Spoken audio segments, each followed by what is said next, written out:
Okay, family, we back again with our self-development program. We reading Geno, In Pursuit of Perfection. Formal education will pay you a living, but self-education will pay you a fortune.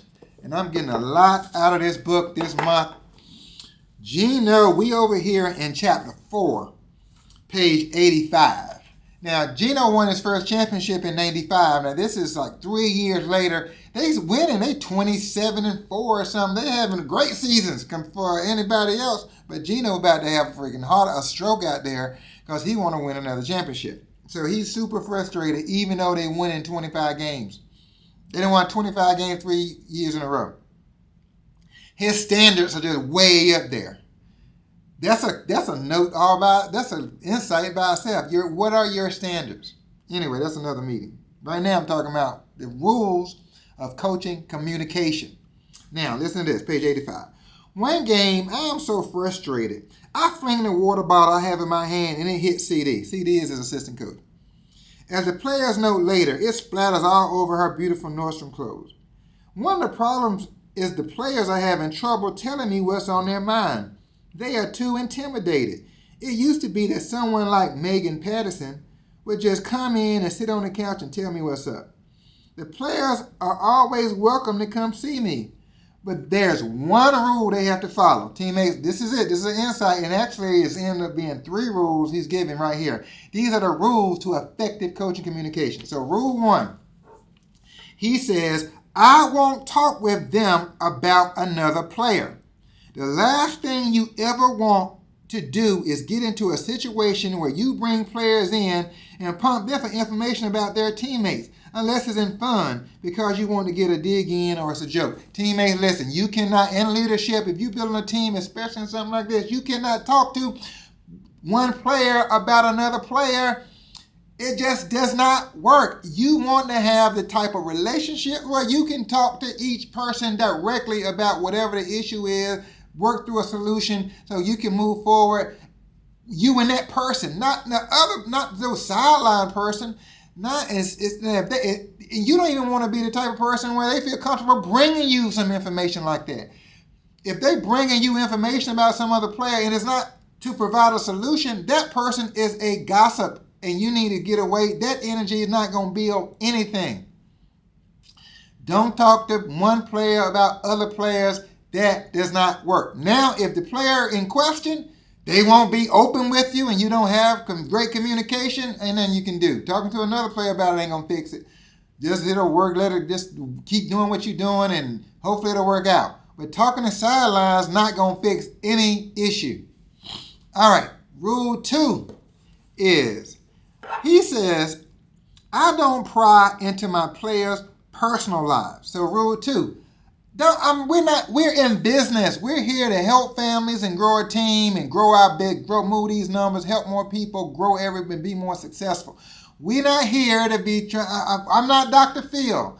I'm not a marriage counselor. I'm not a physician. And I know we talk about other stuff. We do have personal relationships, but that's got to be more like 80-20. It's got to be 80% business and 20% all this other stuff. You got to fix that stuff and come here as a winner. Listen to this. He says, I care about what they're doing in school, because in college sports, he's talking about women's basketball. You know, the players are in school, so they come and get a degree, graduate, and if they're great, go on to the WNBA in this case. So if they want to graduate, they want to play or have a winning team, that's what we're going to be talking about. He says, I care about what they're doing in school. I care about anything that's going on in their family that I should know about. Like if somebody dead or dying, obviously that's serious stuff.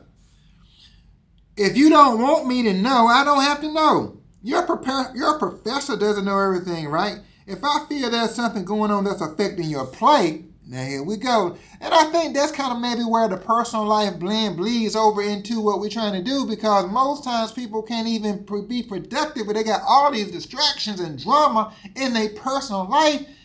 Ooh, that's a whole nother meeting. So you just can't win with that. You just can't win with that.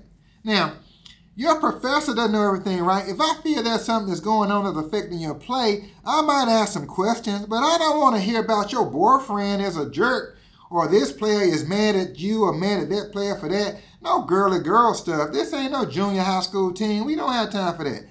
Boy, he is preaching real good. We running a business. Our lives are contingent upon how productive and effective we are every day. This is not just something to do when we got a bunch of time to be wasting talking about all this other personal drama. This is not that. All right, that's rule 2. Stay out of people's personal lives, unless it's bleeding over into being productive. All right, which, just hate to say it, but it almost always does when it gets to a certain point. All right, point number 3.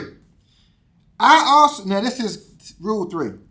I also don't have time for a group of players that don't buy into the program. I have my share of outbursts with that 1998-99 group because they aren't buying what I'm selling.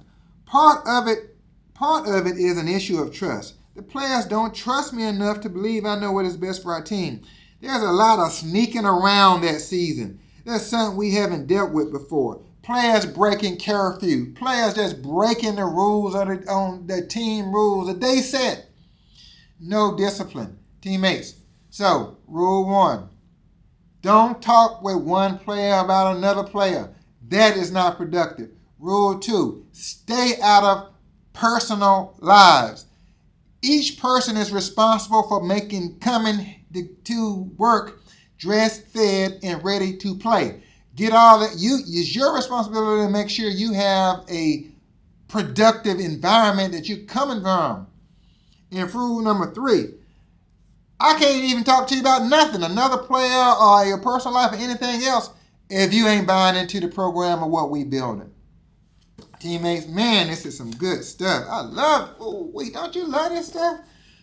What are you reading? Why aren't you reading? Why aren't you studying? Why aren't you trying to improve what you think so you can be more productive? That's how you change your life, teammates, and there's no fast way to do it. All right, love you guys. This is great. And we ain't even got halfway through yet. Man, we got another daggum almost 250 pages with Geno. Love you guys. We'll run this play again tomorrow.